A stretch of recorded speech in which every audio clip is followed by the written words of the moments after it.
For some kids, it's eating glue. For me, it's wearing my monk robes and masturbating.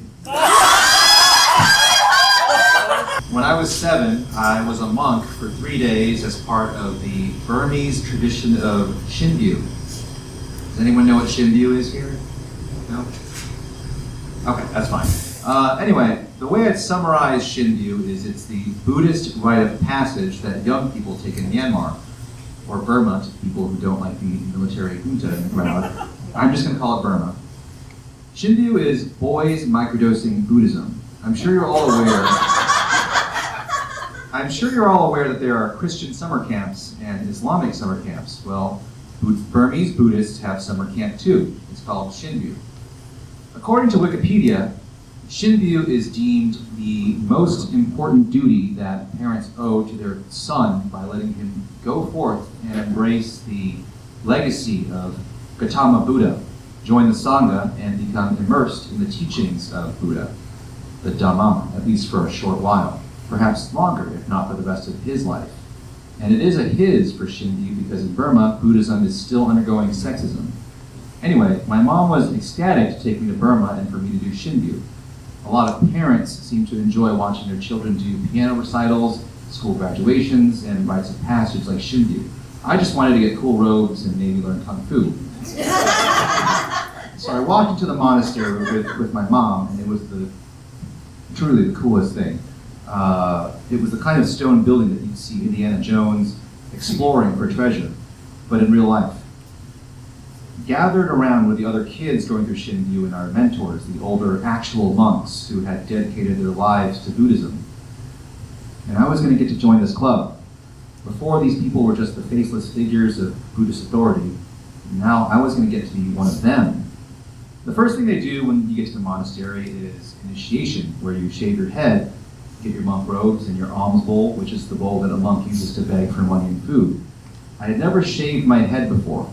They took a razor, like a flat, sharp edge, put on some oil, and just shaved it right off. I remember it felt dangerous, exciting, and freeing. All that hair fell off, and I could feel the wind on the back of my head and all this vulnerability because that layer of protection was gone. I thought being bald was going to look cool, and it was. I looked just like what you picture in your head when you think of a monk, except I was a 7-year-old kid. I looked like Avatar Aang with glasses and no blue arrow. After they shaved my head, they gave me my robes and my alms bowl. Yes. I felt like a real monk with robes, a shaved head, and an alms bowl. Then it was time for the tea ceremony, where parents officially send their children off to monkhood by pouring tea for them. To me, the most significant part of the tea ceremony was the status transfer that occurred between me and my mom. By completing the tea mix ceremony, I would become a monk, elevated, status-wise, to be above politicians, kings, and even my mom. She wouldn't be able to tell me what to do or even touch me, which for someone raised in a culture of filial piety was something I was looking forward to. The tea ceremony began as all the boys sat on a raised area with the real monks. All the parents, including my mom, brought the tea, poured it, and then started praying to us. My mom had to pray to me. It's giving ego boost. And then I was a monk. I ate with the monks, we got to eat before everyone else. I was a part of the club, I was in. Except this stone monastery that housed the club had no running water, and their toilet was just a hole in the ground. It was nasty, and there was a spider in the bathroom. After eating, I went to the bathroom, I walked in, and I saw that the only tools available to me was the hole in the ground toilet and a saucepan of water to clean it out afterwards. So to use a hole in the ground, you have to go over it, turn, and then squat. It requires leg flexibility. So I squatted down over this decrepit hole and turned, and as soon as I did, I found myself face to face with a huge spider. Oh. Like the kind of spider that reminds you that you are in a literal jungle in a foreign country. And I'm doing number 2, so I can't just get out of there. I was really afraid that if I moved, it was going to jump and get me. It felt like a scene in a Western with 2 dueling cowboys where whoever moves first loses. So I had to move very slowly as I did my business.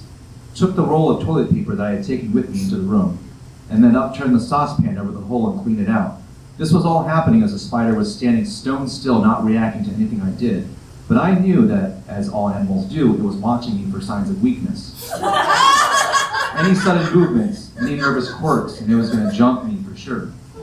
These are the kinds of situations that I avoided by staying in my 4-star hotel 10 miles away from the monastery over the next 2 days. That's right, while all the other kid monks were enjoying fun activities such as meditating and lining up for alms and pooping into a hole in the ground, I was back at the hotel enjoying running water and automatic toilets. I wasn't required to be at monastery except for the initiation ceremony. My mom tried to get me to stay in the monastery with the other boys, but I was not ready to let go of Western comforts like a warm bed and electricity, and again, automatic toilets. But I was required to fast at night. So that night and the next night, I performed my monkly duties of skipping dinner and drinking soda instead. It wasn't as awesome as it sounds. I really missed eating things. During the day, my mom left to go with her friends, and I was left on mostly my own to meditate and study the concepts of Buddhism. I don't know if anyone else can relate to this, but sometimes you stay in a hotel and there's a feeling of having a snow day. The adults are gone, and you can do whatever you want. It's a time of freedom, newness, discovery, and you do all sorts of dumb shit while you're in that kind of place. For some kids, it's eating glue. For me, it's wearing my monk robes and masturbating.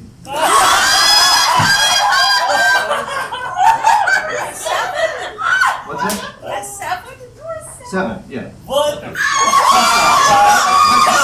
I alone here in the room? Okay. All right. No one else had their awakening that early magazine? No. Okay. Well, the thinking was, there will never, ever be an opportunity like this ever again. To jerk off while wearing monk robes, that is a once-in-a-lifetime moment. And some moments are to be seized, and seize it I did. Afterwards, I was terrified. When I was younger, I was surrounded by statues of Buddha, in front of which I self-sexed. And I was always afraid that Buddha was watching and thinking up consequences for my actions. This felt worse, like desecrating Buddhism itself. I thought a demon was going to pop out of a hole and go, "You went too far this time. You're going to hell." Yeah, hell exists in Buddhism. I was terrified of hell. To summarize how Buddhist hell works, you start out with positive karma, like 5 karma, and every wrong thing you do subtracts from your karma point total, like in a video game. And there's a number, like -5,000, which if you go below that, you're going to hell. This was in my mind. I'm not saying that this is how it actually is. But jerking off while being a monk and wearing monk robes felt like at least strike 2, not strike 3. But I did it anyway. And then 2 days later, I handed my robes back to the older monks. I was shaking in my bare feet as I handed my robes back. Some days I still wonder if the guy who took my robes back knew what I did and just decided not to say anything. After all, come on, I could not have been the first boy monk to masturbate in my robes. Surely he wasn't looking at me and condemning me to hell. Surely there is some understanding afforded between a fellow monk and soon-to-be ex-monk that curiosity and bodily urges exist, and that there is understanding afforded from the Buddha and his goons that